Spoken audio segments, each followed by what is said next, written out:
So there's a few things that I wanted to go over with Mr. Teddy. So as far as potty training goes, just having him out for shorter periods of time, and then taking him outside will eliminate your accident problem.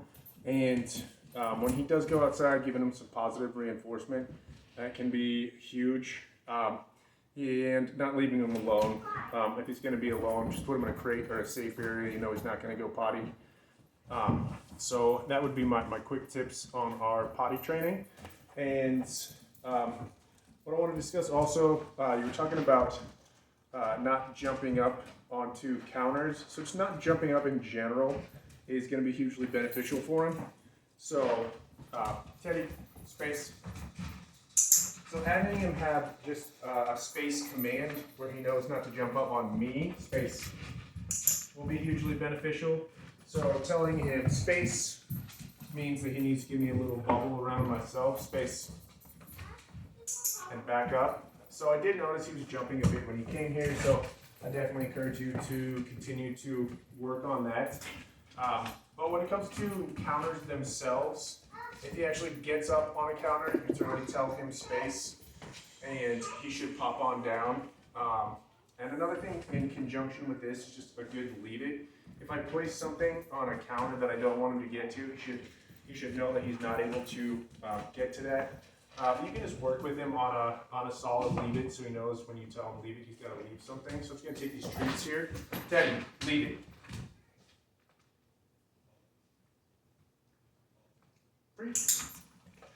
Good job. So you put those there.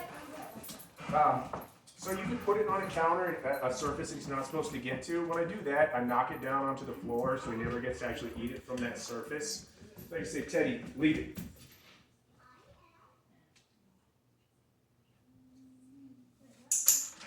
Oh, good boy. Yes, we do. And then another exercise is I just put something up there that's of mild interest. So I just put like a basketball up there, something that he's not gonna look at. It's gonna be a novel item, but he's not gonna be super interested, like a turkey dinner or something amazing. So you just put this on a surface that I don't want him to get to, and he's gonna look at it, check it out. I want to click every time he looks at me and disengages from it. Oh, sorry, bud. That didn't stay up there. Let's see if it stays up here. If it doesn't, we can certainly grab a different item. Here we go. So he checks in with me. So I can move this around over here. Sees it. Checks in with me. Good. Got this item over here. He checks in with me. Dollar. So I'm having him look at this item. I want him to know that it's up here. When he leaves it alone, that's good. Gonna walk away from it. Good. Then what we could do is just put up there an item that's slightly more interesting for him. So maybe a frisbee, something that will get him going a little bit more. It's not as exciting. Leave it. Good. And so telling him leave it, letting him know, leave it. If that's not something that he's going to go after.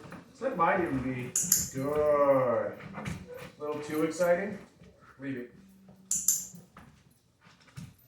So I'm staying in between him and the item.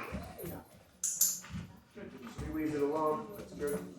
Good job. You're learning. You should not go after that item. Good job. So you see he checks it out. He looks in with it. I'm letting him know. Good job. We don't want you to go over to that surface. Good job, buddy.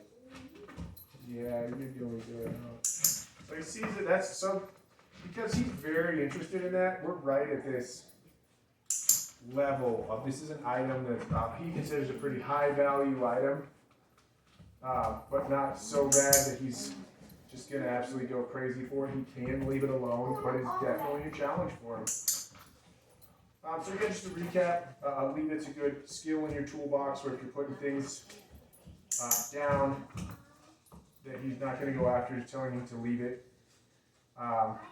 It's great, so if it says something on the surface he's not able to go to, just telling him leave it will be your go-to move. If he actually does get up on a counter, you can tell him space, he should back up from that item. And then if you're doing a training exercise where you're playing around with him, I'm just going to clicker for him, being able to know that something is up there, but not messing around with it. So every time he looks at me, even though he knows this super fun frisbee's up there, then I'm going to give him a click. If we wanted to make it challenging for him again, I can touch the thing. He sees it's up there. It disengages. Good job. So this is our leave it. Good. Anti-counter surfing. And we went over the potty training at the beginning as well. Just positive reinforcement when he goes out, and more brief periods inside, and not leaving him alone. If he's going to be left alone, put him in a crate or some safe space that you know he's not going to go potty, and then you can completely have control of the situation. So when I'm done with this, I would take my item here. He's not playing around with it, and you're basically getting across to him that this is an area that we don't want you to go over to, so can definitely be hugely beneficial for the little guy. And then just playing around with him, space, and letting him know that he does need to have four on the floor, and that's what we're looking for in all circumstances. So just a few tips for the little guy.